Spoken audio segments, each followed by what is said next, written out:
I am thrilled now to welcome, I don't know, just one of the greatest NFL players of all time, one of the best receivers of his or any era, Pro Football Hall of Famer, and someone who has a pretty good knowledge of what it's like to play with Matthew Stafford. Calvin Johnson, thank you very much for doing this today. Hey, thanks for having me on. Appreciate it. I was just telling you before we got on, when they made the Super Bowl, when the Rams did, I was like, who do I want to talk about Matthew Stafford's career with? And one name came to mind, and it was you, because you guys are one of the most prolific quarterback wide receiver duos that's ever played the game. And I want to start at the beginning of that partnership, because I know I had read and heard that you guys didn't necessarily click right away. Matthew was hurt for those first couple years. It's kind of herky-jerky in the way that your guys' relationship was.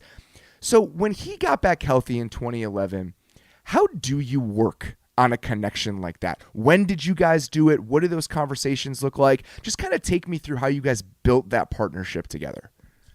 I think a big cool part of it was, Matthew got to, even though he was hurt, those year and a half there or 2 years, he was able to sit on the sideline and really see how the team worked. The team that he was eventually going to take over full time, how that team worked, and really got to see the ins and outs of how we ran our routes, how we were thinking through situations. He was in those meetings, so he was as if he was there with the team, just not exactly on the field with us. So when he did have his opportunity to come in and take over, for us, it was just one having that consistent starter there. I was never there, my first half of my career really.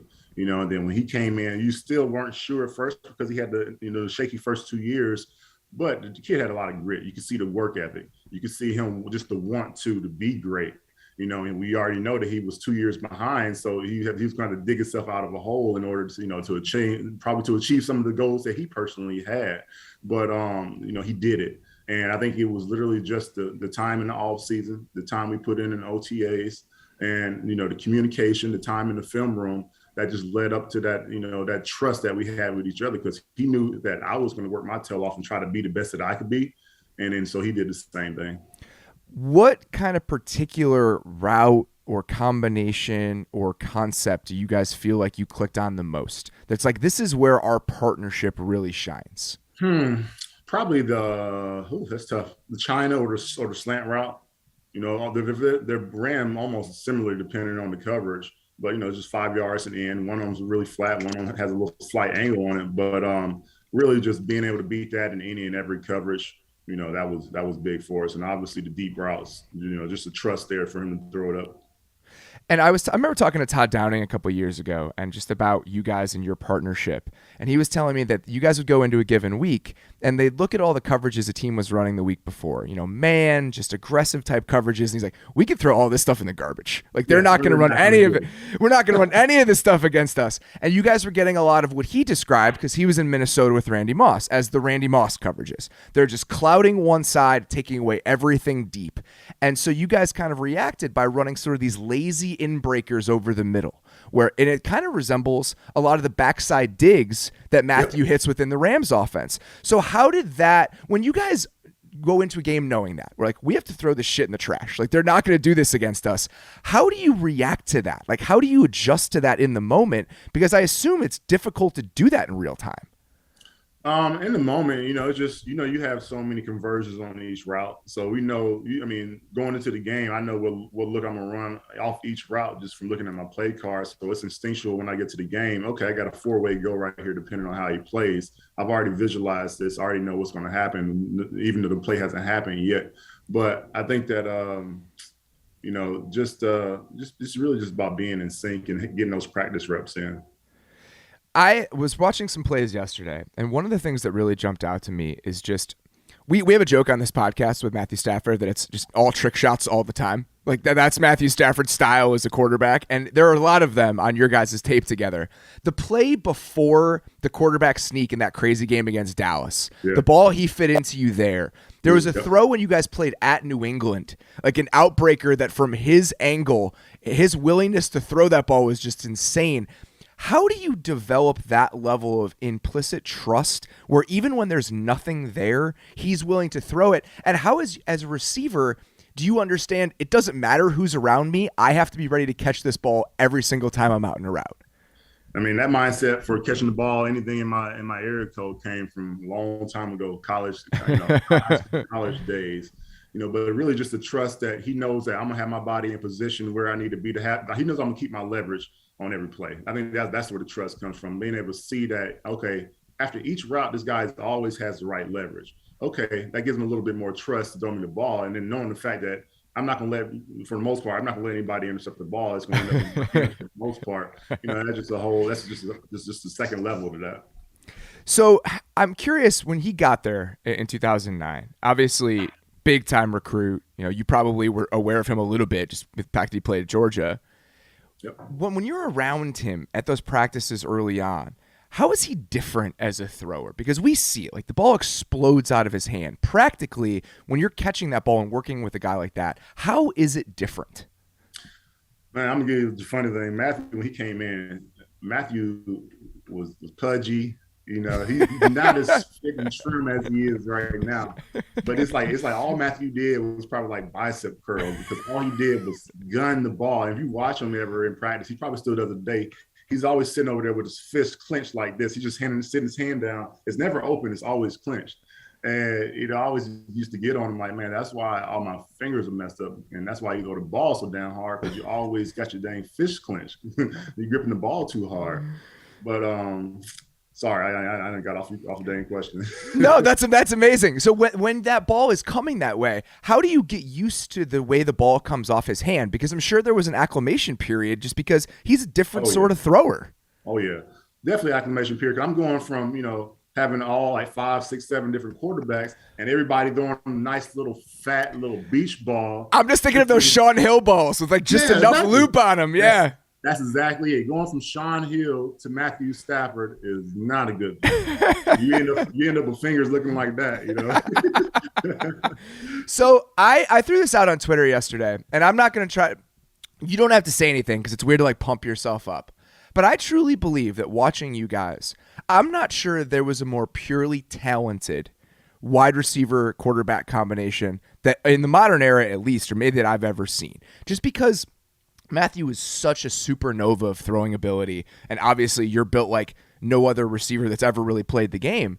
Did you guys kind of feel that in the moment, that sometimes our ability together is just going to be able to take over in moments, even if schematically we're not set up the right way on this given play? Oh yeah, we saw that. We saw that in many games. A couple of games when we played Dallas, it was just like he gave me the look. And he see I'm tuned in, I'm feeling good. I mean, he's coming to me. I know it. He just has to give me the look. And if he don't, even if he don't give me the look, I always expect the ball to come to me anyway.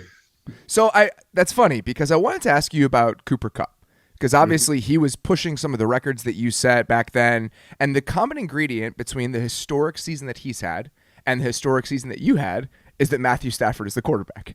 So when you're coming into a game or you're coming into a game plan and they know you're getting 15 targets, they know the ball is coming your way. And the same was true for Cooper, right? Like they understand that's what they need to take away. How do you come up with little tweaks or variations on certain routes or concepts or ideas to still be productive when they know the ball is coming your way the entire game? Yeah, I think the biggest thing for that is really one thing you want to break down the position, really break it down to a science, and understanding like, okay, if I do this right all the time, I'm going to get this result. And one example of that is like my footwork.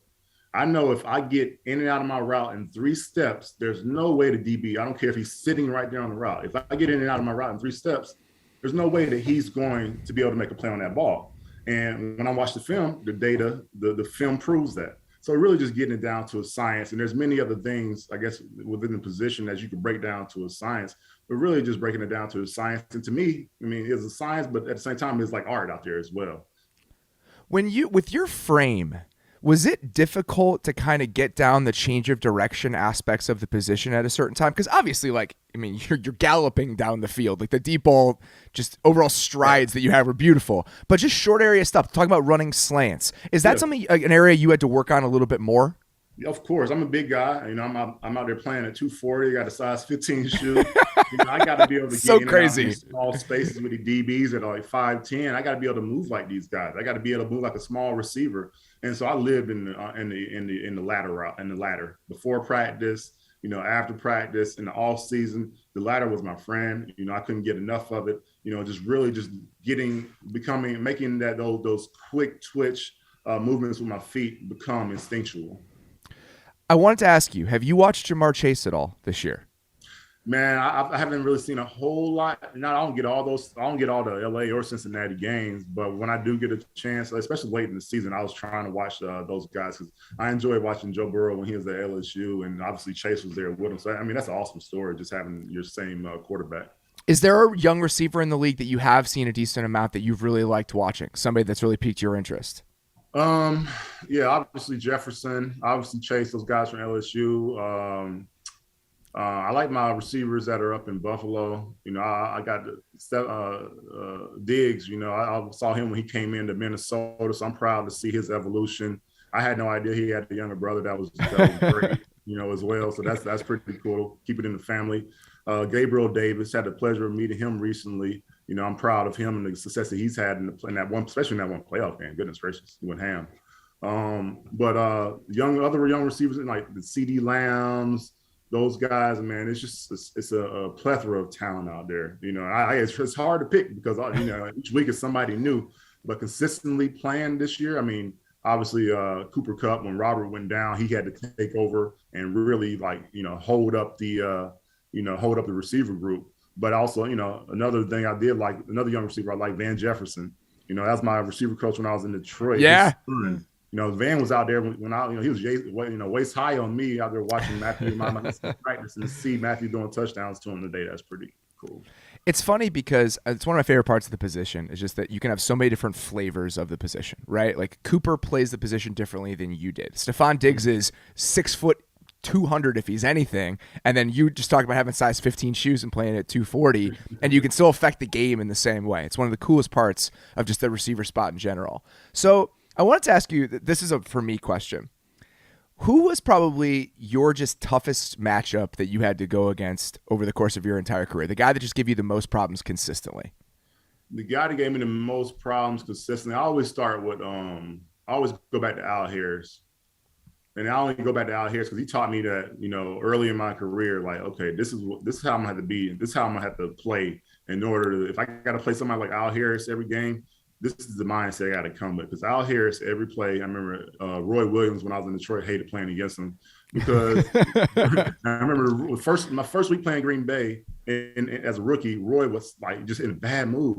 And I was like, what's wrong with this dude? He's like, oh, we got to play Al. And I was like, all he do is grab your face mask, hit you in the face, slap you, go for the every play. He just jamming you. He jump jamming you every play. It's just every play of the game. You have to literally be on caution because this guy might quick jam you or grab your face mask. He wasn't going to call for it. And I'm like, okay, well, cool. That's your problem you got to deal with.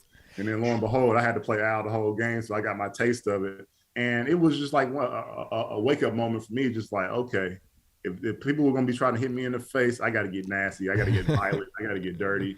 And from that point on, it kind of changed my mindset of how I played the position. Your break was so bad because you just happened to land in the division with like the only 6'2", 200-pound corners in the NFL when Charles Tillman and Al Harris were both there during most of your career. Like, I just can't even imagine that. It's like you would just completely lord over every other corner in the league except those two guys physically. I played against Peanut too, man. Peanut, both of those guys. I mean, even Charles Woodson. I played him all the time half my career. They're savvy. They seen what we got. They're going to jump routes. I hate smart corners with ball skills because they're going to jump some routes at a certain point when they get to feel like they got a feel. And if they jump it right, you're going to be looking at the back of their jersey going into the end zone.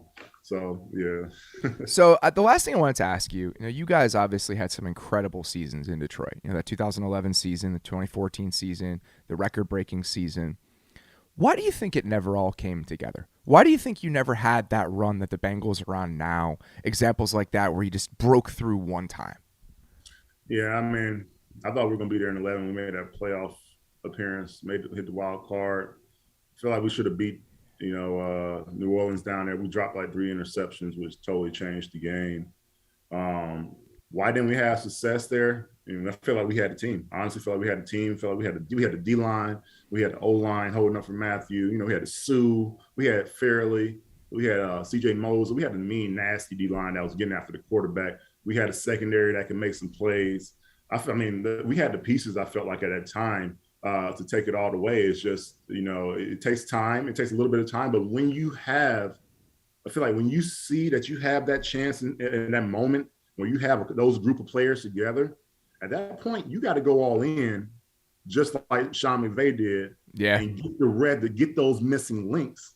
For us at the time, it wasn't the quarterback. I mean, it might have been a back end guy, it might have been a receiver, might have been, I'm not sure who exactly that person was at the time, but we were there. We were constantly burgeoning, trying to get into the playoffs. We were trending the right way with the right team. And you just have to go in. At the end of the day, I really just think it boils back down to culture at the end of the day.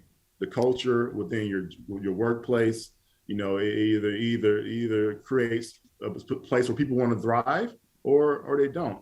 And I'm not saying that the players didn't want to thrive because everybody wants to have success. Obviously, Matthew, myself, and other players had success in Detroit. But as a whole, as an organization, I just think it's a culture thing.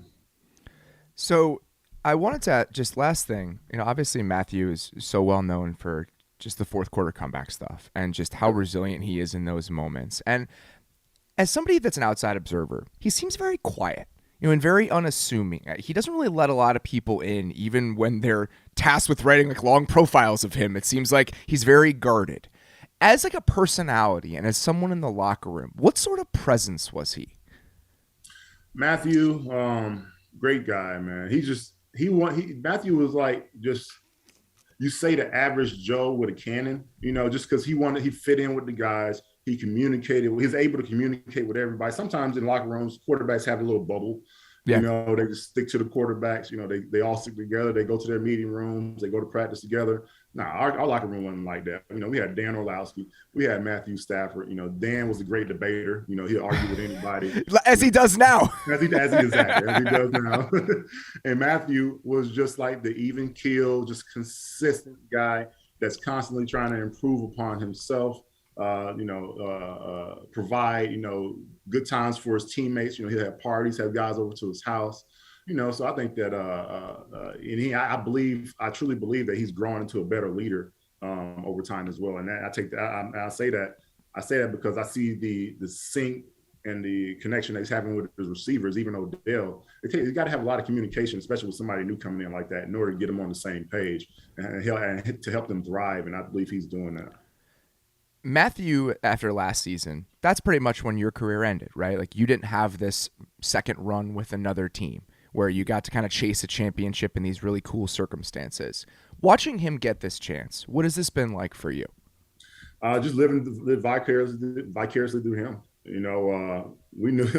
knew for me, they weren't letting me out of Detroit, so I didn't have the opportunity. But to see him do exactly what they brought him to LA to do, that's awesome, because they brought him there just to get them to this point. Obviously, they want him to win the Super Bowl, but they brought him in for him to get to this point. It's hard as heck to get to this point, and so more kudos to him. Awesome. Calvin, I sincerely appreciate the time. I'm so glad we can make this happen. Thank you very, very much for taking it out, and hopefully we'll talk to you soon.